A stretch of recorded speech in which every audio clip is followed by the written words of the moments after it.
My name is Dr. Isaac Imanata, a mental health advocate, and you're welcome to the Mind and Beyond talk show. This is a mental health program that is meant to educate you totally on basic issues on mental illnesses and also help you know the people who are behind healthcare in relation to mental health. In the country, we're going to celebrate the heroes of mental health in this program. She's the person of Dr. Araba Sefa-Dedeh. I hope you've heard about her name. She's one of the prominent people who have moved mental health to this pedestal in the country. Doc, you're welcome. Thank you very much. I heard that you are the second trained psychologist in the country. How true is that? Yes, I guess I'm the first female Ghanaian clinical psychologist, and then I'm the second clinical psychologist in the country. The first was Professor Dankwa, who passed away recently. And what was it like back then, in terms of training of your training, and even now we have issues with mental health, and even in the country we are few. What was it back then? Okay, there wasn't any training for mental health professionals per se in the country. However, the Department of Psychology had started about 3 years earlier. Okay, I was in the third batch of students who passed through the psychology department, and the Department of Psychiatry was not training anybody in Ghana at the time, but Professor Foster was here, and Professor Adomako and Professor Dr. Ahlija, a few mental health professionals, psychiatrists were also around at the time. So when Dr. Dankwa, then at that time he wasn't professor, came back to Ghana as a clinical psychologist, I was intrigued because I already was very intrigued about mental health generally. So I thought that was something I wanted to pursue. Unfortunately, during that time, there were Fulbright scholarships for people to study outside the country, especially in areas that it was not possible to study in Ghana for. So I got a Fulbright scholarship, and they asked me what I wanted to do, and I said clinical psychology. I'm sure they were surprised. Yes, I remember somebody asking me, why don't you go into industrial? There's more money in there than in clinical. You'll be seeing sick people all the time. But that was what I wanted to do. Yes, so I did my training in St. Louis in the US at Washington University. Yeah, and if we look at some of your legacies, what are some of the things, or what are some of your contributions to mental health in the country, then and now? Okay. At the time, I left right after school. So at that time, I didn't have much of an impact. But when I came back, Prof. Dankwa also left as soon as I came back. So then I was the only Ghanaian clinical psychologist. There was another. That was 1980. 1980. Yes. At that time, there was another clinical psychologist from South Africa. Her name was Miss Majudina, who was also there at the time. But because she wasn't Ghanaian, there were a few cultural things, speaking the language and so on. So one of the first things I did was to start radio programs.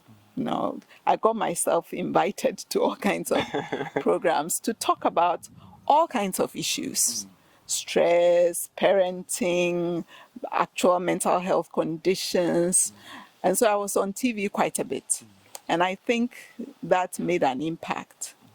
Then I also started talking in secondary schools around, like Achimota, Accra Girls, and a few other secondary schools.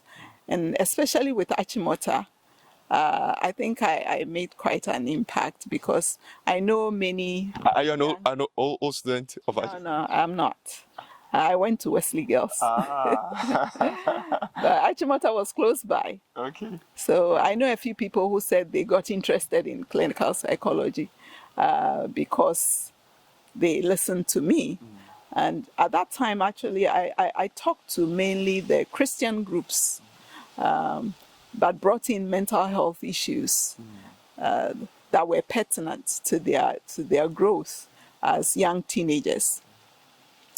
So those were the things that I did. And then the Department of Psychology had, from Prof. Dankwa, had a Is it University of Ghana? University of Ghana, had a course in introductory clinical psychology, really, because it was an undergraduate course. And Prof. Dankwa had taught it. So after he left, I also inherited it and taught it. So what year did you start teaching? 1980. 1980. Yes, as soon as I got back, I started working with the medical school. I actually was employed by the Department of Psychiatry, the University of Ghana Medical School. At that time, that was what it was called.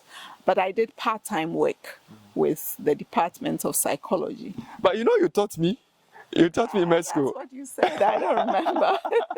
You taught me in med school. I guess I taught plenty of people, a lot of young people, yes. And in my course, when I taught clinical psychology, I tried to make it pertinent to our situation.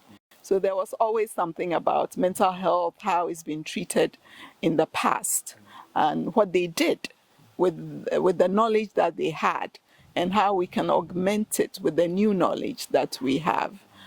So there was always something about that in my course. Then after that, did you offer any service, practical clinical service to any organization or any institution? Yes. Yes. Yes. The medical school, the Department of Psychiatry, was then working with the Ghana Mental Health. No, it wasn't Ghana Mental Health. With Asylum Down, the hospital, the mental hospital they called the Accra Psychiatric Hospital. Those days, everybody called it the mental hospital. Yeah. And so services were given through the hospital. And so there was a clinical psychology service, as well as the members of the Department of Psychiatry also offered services as psychiatrists then. So the clinical psychology part of it was the only clinical psychology unit in the whole country. So I did testing for children with learning disabilities, with intellectual challenges. I did testing then at that time, Jawulu Special School and Mrs. Francois School, New Horizons. New Horizon. Around Laboni, yes. Cantonment. They all brought their students for testing at our unit. So we did quite a bit of testing. And then also, that was where services, psychotherapeutic services were offered. It was a busy clinic. Yeah, I'm sure. Very busy clinic. You realize that mental health services is not as advanced and not easily accessible. So I'm sure it was quite difficult then. How easy was it for people to access that kind of service those days?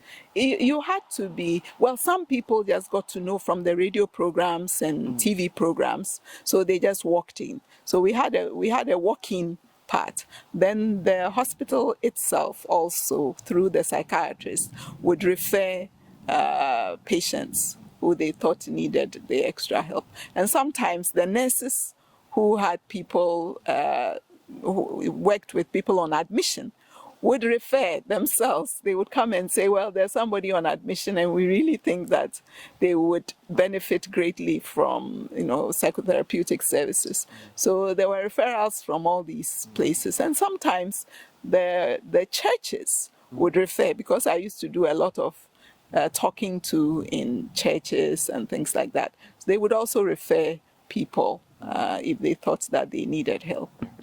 And currently, what have you been doing with in terms of practice? What is engaging your attention currently? Yes. Currently, well, the services, when the Department of Psychiatry moved to Kolebu, then clinical psychology services were then in two places, both at the psychiatric hospital and at Kolebu. Okay. But now I retired. I retired from the Department of Psychiatry. So I'm home now. So I offer services mainly through the University of Ghana Careers and Counseling Center, and it's mainly for students and staff and dependents of the University of Ghana. But how many years did you teach at medical school? Now I'm even forgetting. I think it was about 30. 31 or 32 years, or maybe more. I'm sure you taught almost all the current doctors. Probably. Probably. Not the older generation, but a lot of the young people. But let me take you back. Those days, what really inspired you into mental health? What were the prevailing issues, or what was prevailing at that time that served as a source of motivation for you to go into mental health studies and practice? Yes. Well, personally, in my own family, we had encountered mental health issues. So I knew about mental health issues and the need for services. Then there was so much ignorance. It kind of broke a person's heart to see how things that could easily be dealt with the person would be sent around and around and around until the situation was so bad they were stuck in the problem. So part of it was just to try my best to get rid of some of the ignorance around mental health that I saw, and also to offer alternative. It seemed like only the religious alternatives were known, to offer people alternatives to that. But even with that, do people think that what is the thin line between religion and mental illness? Because people may confuse emotional issues with spirituality and all that. Yes. And I think that can be a big problem in people accessing mental illnesses. Yes. And so many times as a mental health professional, there is a need to bridge the gap to help them see that human beings, we are a whole. You know, you can't separate emotional things from spiritual things and physical things. We are a package. And so you have to deal with all of it. If you are physically not well, it affects your emotions and it affects your spirituality. And if you are spiritually not well, it affects the other two. Yes. And the same way, if you are emotionally unwell, then it affects all the other things as well. So the part of what I could give people was to help them see the interconnections, so that they see that you have to deal with all those aspects of you. You can't have a very difficult home life, relationships all messy and all that, and expect that you'll be okay. You need to do something about it, you see. And it's as much a part of your physical health as well as it is of your emotional health. And looking back then, I'm sure there were some challenges. It may be personal, it may be societal, it may be professional challenges. And currently we have challenges. Do you think something has changed, even with the challenges then and now?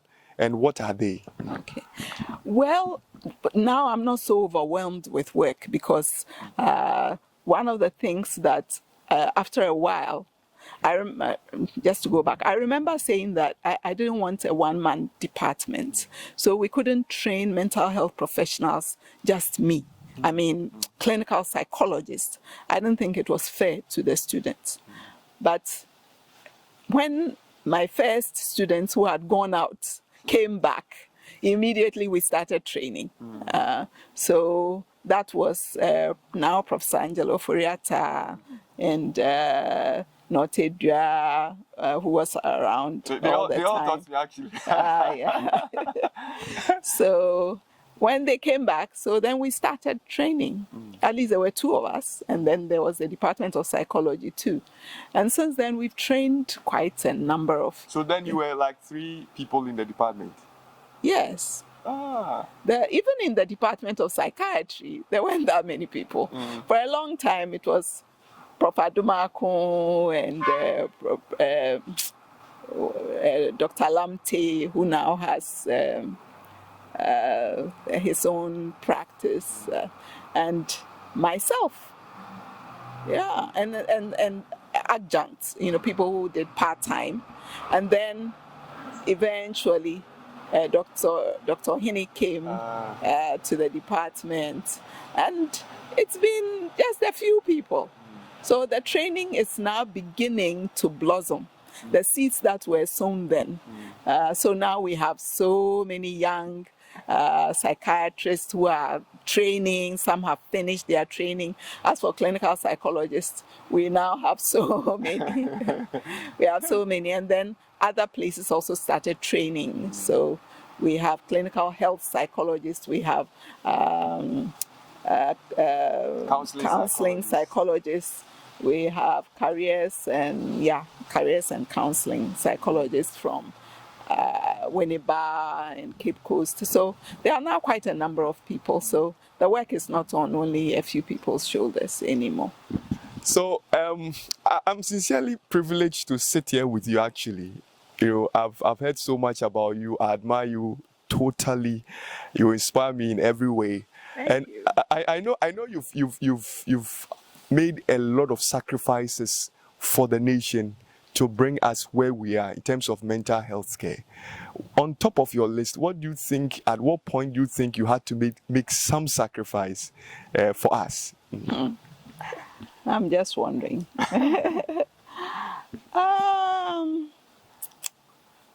I think, and this is not just me, but people who were seeing patients and were in an academic situation at the same time. It was very difficult to do research, to sit down and think through and plan research. There was so much work service that was needed. So sometimes I think, well, if there were more people and we could share the work, maybe I would have written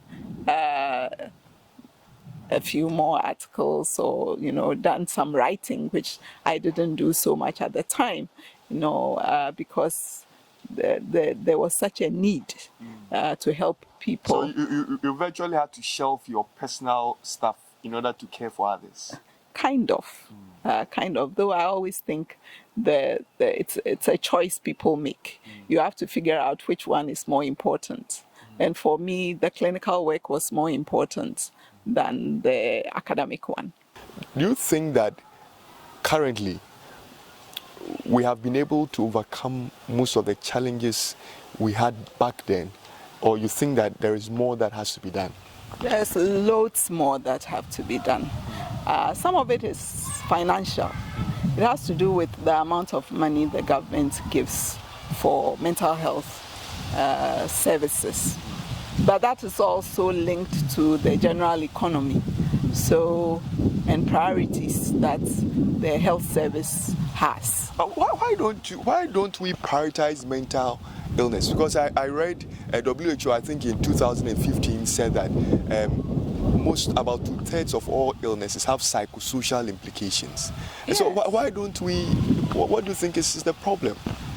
Well, I think things that now we know quite a bit about mental health, but generally people tend to shy away from things they don't understand.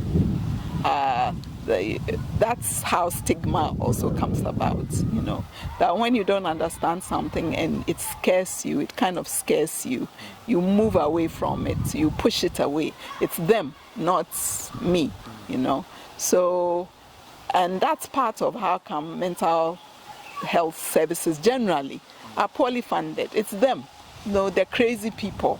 It's got nothing to do with. And even with that mindset, tagging every mental illness as madness, what will you want to say about that?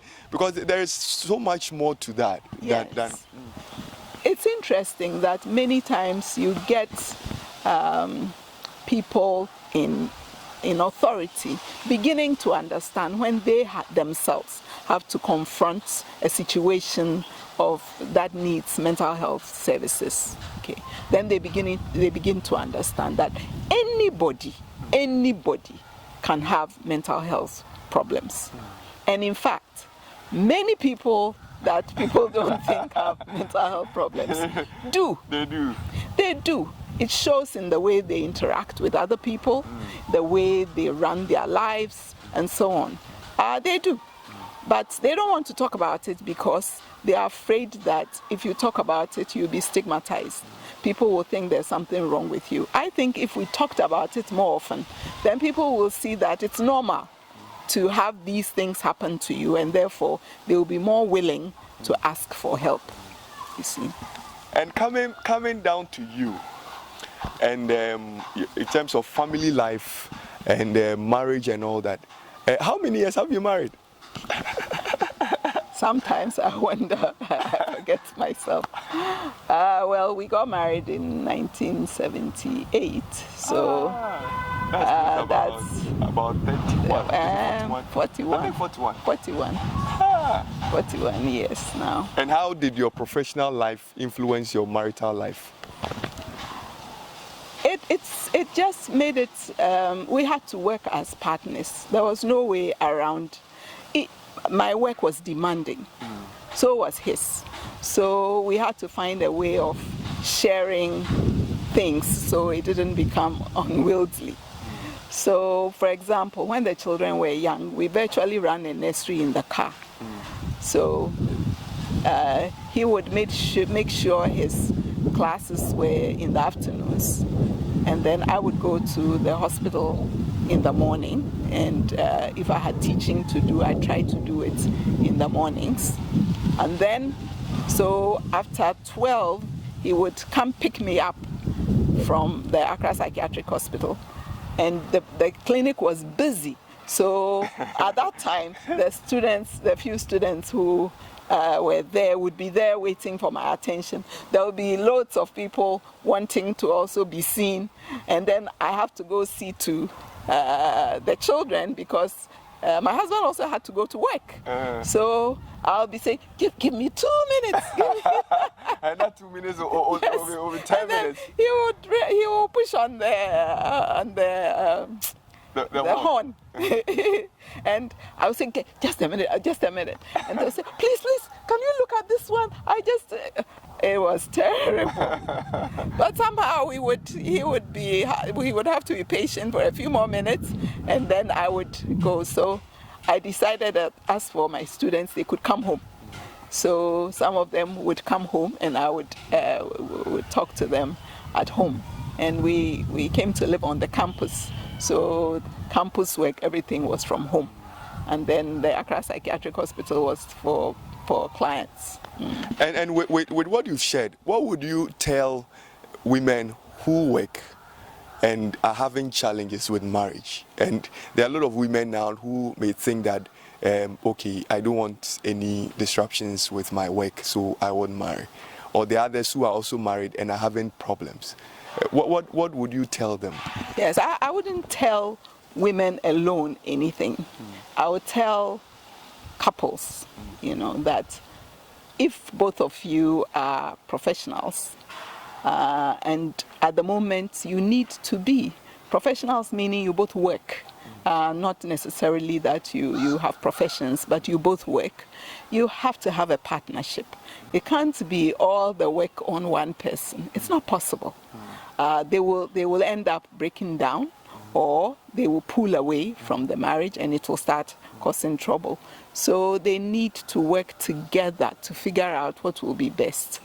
It may not be 50-50 in terms of how much time goes into home life and how much time goes into work, but we human beings, we adjust when we feel something is fair.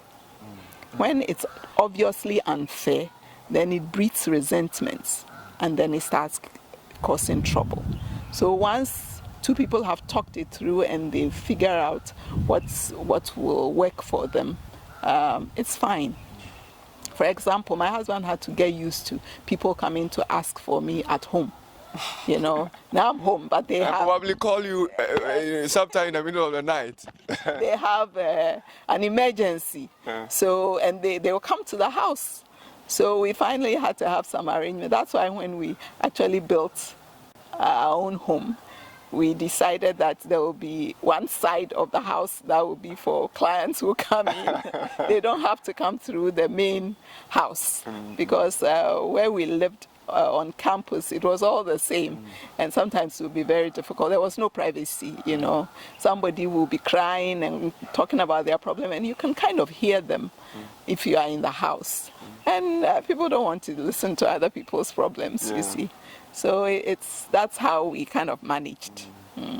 So I would say the same for other people. You have to talk about it and figure out a way. And generally, concerning mental health in the country and other parts of the world, stigmatization is a major issue. And in our society, what do you think is the factor, the main factor that fuels stigmatization in the country? Ignorance, and also the fact that in our traditional systems, mental illness was seen as some kind of curse or punishment for something. Not necessarily what the person themselves had done, but maybe the family, you know, had done something and had been cursed. So as a result, somebody is malfunctioning. So when somebody is mentally ill, that's where even now people's minds tend to go that area. Yeah, even most of our movies, Yes. African movies. Yes. You know, when someone goes for something and the punishment is some form of mental illness. Yes. So as a result, people look at people with mental health problems oddly, you know, as if you've done something wrong. Okay. Unlike if you have hypertension or somehow that one is not seen as you were personally responsible in some way. But if it's mental health, then they think it's your fault in some way. And also because you may do something that another person does not like, out of your control. So that also is seen as something to be afraid of. And so people don't want to come near somebody who has mental health problems, and they don't understand, basically. So they may also treat the person wrongly, you know. I know it will be difficult to end it, but what do we do? Education is a big part of it. And so that's how come you're having this program. And in schools, we're talking about stress and health and things like that generally. And that helps a lot. It's not something that goes away easy, because even in places where it's talked about and people know, and it's even easier to access help, there's still some stigma. Okay. I think there is still fear, and fear breeds stigma. So there's still some stigma, but not as bad as it is here. So I think with more education, with more services, so people know something can be done about it, stigma will also come down. So finally, what would be your advice to mental health professionals all over the country, considering the challenges we have, what you've been through, and what should be their attitude towards mental health care in the country? Because I know it's difficult. I'm one myself, and it's difficult. You know, we're stressed because we don't have enough mental health professionals in the country, and it's quite difficult. And so what would you tell them to put smiles on their faces? Be patient and tolerant. And also there is a great joy in watching someone get better. And knowing that if they hadn't had the service that you provided, it could have been a lifetime of non-functionality. But because of you, they are now functioning. And that gives joy. So it actually is a vocation. If you know you don't have the heart for those kinds of things, don't go into it, because it's very challenging. And that's what I would say. Consider it a vocation. consider that the rewards come from watching the outcome of your work. Consider that not everybody you work with will get better, but that even if they don't get better, they still would be better off because you intervened in some way. And with that, it's day by day. And take care of yourself so that you don't burn out. That's what I would say. To let you go, I think I should ask you this. There is when it comes to suicide in the country, it's a big thing. And decriminalizing suicide has been on the table for a long time. What do you think about it? It's been amazing to me why anybody would criminalize suicide in the first place. The person has done to themselves the worst they could possibly do, or is thinking of doing that. How could that possibly be criminal? Thank you very much. I'm grateful.